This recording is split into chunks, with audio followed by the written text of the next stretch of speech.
তো নমস্কার বন্ধুরা, কেমন আছো সবাই? আশা করি তোমরা সবাই খুব ভালো আছো। তো অনেক দিন পর আবার তোমাদের সামনে একটি নতুন ভিডিও নিয়ে চলে এসেছি। তো আজকের ভিডিওতে তোমাদেরকে জানিয়ে দেবো ওবিসি সার্টিফিকেট তোমরা কিভাবে অ্যাপ্লাই করবে। তো দেখতে পাচ্ছ ওবিসি সার্টিফিকেট অ্যাপ্লিকেশন, নতুন বা পুরনো ওবিসি সার্টিফিকেট আবেদন প্রক্রিয়া শুরু হয়েছে ভিডিও অফিসে। তো কিভাবে আবেদন করবে, কী কী ডকুমেন্ট লাগবে, সব কিছুই কিন্তু আজকের ভিডিওতে তোমাদেরকে জানিয়ে দেবো। তো চলো বেশি দেরি না করে ভিডিওটা শুরু করা যাক।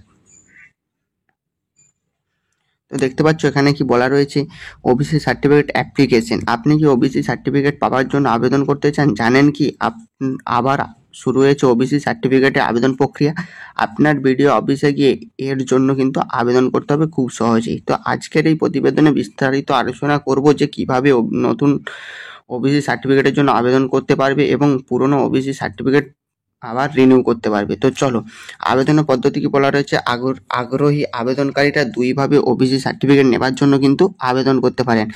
অনলাইন এবং অফলাইনে দুটি ধাপের মাধ্যমে এখানে আবেদন করা যাবে। নিচে বিস্তারিত আলোচনা করা হলো। তো কিভাবে তোমরা অনলাইনে আবেদন করবে, প্রথমেই আপনাকে পশ্চিমবঙ্গ সরকারের কাস্ট সার্টিফিকেট অফিসিয়াল পোর্টালে যেতে হবে। তারপরে পুরনো সার্টিফিকেট নম্বর, যারা পুরনো সার্টিফিকেট রিনিউ করতে চান তারা আগের ওবিসি সার্টিফিকেট নম্বরটি দিয়ে ঘরে ফিল আপ করবে, তাহলে আপনার আগের কাস্ট সার্টিফিকেট তথ্য পোর্টালে চলে আসবে।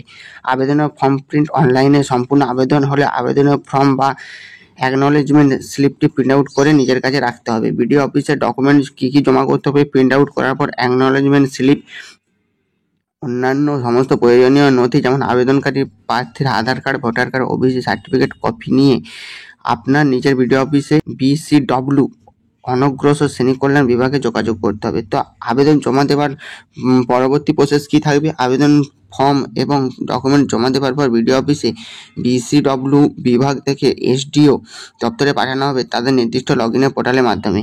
অনুমোদন এবং সার্টিফিকেট প্রদান কী থাকবে, আপনাদের অবগতির করার জন্য বলছে, রাজ্য সরকারের সমস্ত কাস্ট সার্টিফিকেট বা জাতিগত শংসাপত্র ইস্যু করার দায়িত্বে থাকে SDO অফিস। আবেদনকারীর ডকুমেন্ট এবং আবেদন ফর্ম SDO লগইন পোর্টালে পাঠানোর পর SDO কর্মকর্তারা সব কিছু যাচাই করবে। সব কিছু ঠিক থাকলে SDO দপ্তর থেকে অনুমোদন দেবে। এরপর আবেদনকারী প্রার্থী তার ডিজিটাল সিগনেচার সহ নতুন একটি কাস্ট সার্টিফিকেট পাবে।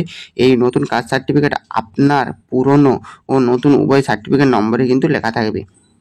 তো এর মধ্যেও কিন্তু একটা জরুরি নির্দেশনা রয়েছে। তো জরুরি নির্দেশনাটা কি, যাদের নাম 2010 সালের পরে ওবিসি তালিকায় ছিল এবং তাদের ওবিসি সার্টিফিকেট রিনিউয়াল প্রসেস একই রকম থাকবে, ঠিক আছে। এবার প্রথমে পুরনো সার্টিফিকেটের তথ্য দিয়ে অনলাইনে আবেদন ফর্ম ফিল আপ করতে হবে। তারপর KYC তথ্য এবং জাতিগত প্রমাণপত্র সহ বিডিও অফিসের BCW দপ্তরে জমা করতে হবে। তারপরে বিডিও এবং SDO অফিসে পাঠাবে।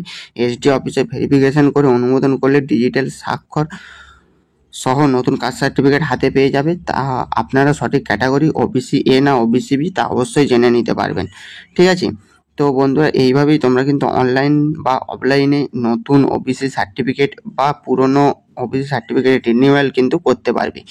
তো ভিডিওটা ছিল এতটুকুই। যদি একটু হলেও কাজে এসে থাকে অবশ্যই ভিডিওতে একটি লাইক করে চ্যানেলটিকে সাবস্ক্রাইব করে আমাদের পাশে থাকবে, যাতে এরকমই নিত্য নতুন গুরুত্বপূর্ণ আপডেট সবার আগে তোমাদের কাছে পৌঁছে যায়। এবং ভিডিও শুরুর পূর্বে একটি কথাই বলবো, ভালো থাকবে, সুস্থ থাকবে, সর্বদা ফ্রেন্ডস টেক সাপোর্ট চ্যানেলের সঙ্গে জুড়ে থাকবে। ধন্যবাদ।